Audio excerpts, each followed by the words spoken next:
বিসমিল্লাহির রহমানির রহিম। আসসালামু আলাইকুম প্রিয় দর্শক, আশা করি ভালো আছেন। আজ আমি আপনাদের জন্য নিয়ে এসেছি সিমের মচমচা পাকোড়া।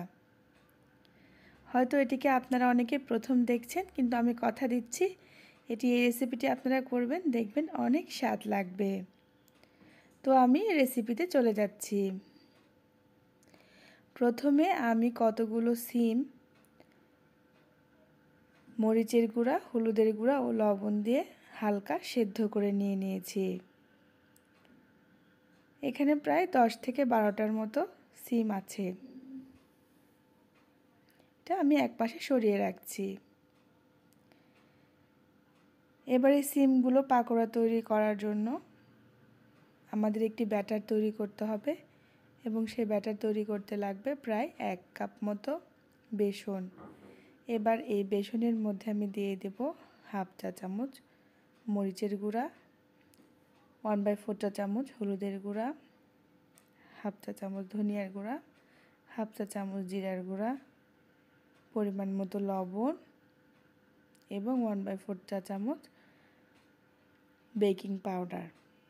এবারে শুকনো ইনগ্রেডিয়েন্টসগুলো আমি বেসনের মধ্যে দিয়ে দিচ্ছি।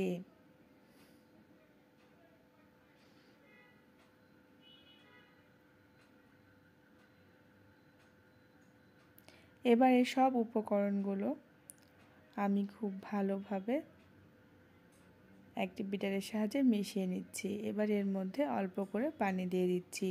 চেষ্টা করবেন ব্যাটারটি অল্প অল্প করে পানি দিয়ে মিশিয়ে নেওয়ার জন্য। একসাথে যদি আমরা বেশি পানি দিয়ে দিই, এটি পাতলা হয়ে যাওয়ার প্রবণতা আছে। আর একটু পানি আমি অ্যাড করলাম। এবারে হ্যান্ড মিক্সার দিয়ে আমি খুব ভালোভাবে এটি মিশিয়ে নেব।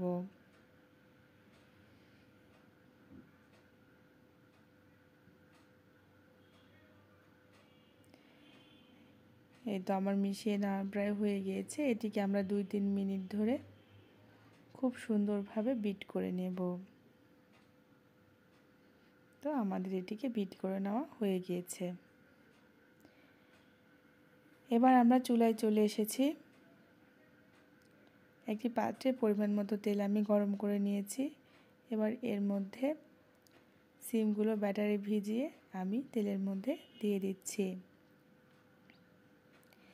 একে একে আমি সব সিমগুলো এভাবে ব্যাটারের মধ্যে ডুবিয়ে তেলের মধ্যে দিয়ে দেব।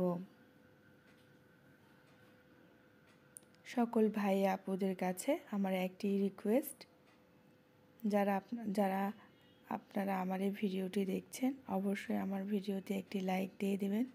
আপনার একটি লাইক আমাকে পরবর্তীতে অন্য একটি রেসিপি তৈরি করার জন্য ইন্সপাইরেশন যোগাবে, এবং আমার চ্যানেলটিকে সাবস্ক্রাইব করে দেবেন এবং পাশে থাকা বেল বাটনটি বাজিয়ে দেবেন।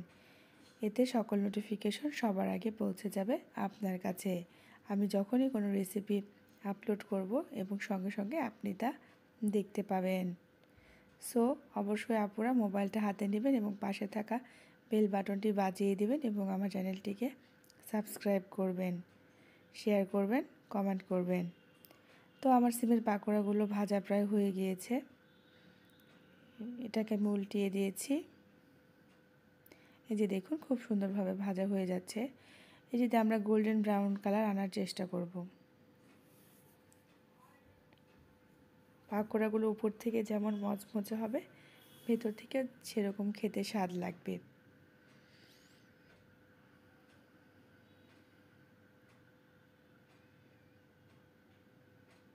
যে দেখুন, আমার ভাজা প্রায় হয়ে এসেছে। পাকোড়া ভাজার সময় আমরা চুলার আঁচটা রাখবো মিডিয়ামে। লোতেও কখনো রাখবো না, আবার হাইতেও কখনো দেব না। সব সময় আমরা চেষ্টা করব মিডিয়ামে রাখার। আমার পাকোড়াগুলো ভাজা হয়ে গিয়েছে। এবার আমি সব পাকোড়াগুলোকে একটি সার্ভিং ডিশে উঠিয়ে নিচ্ছি। এই যে দেখুন, পরবর্তী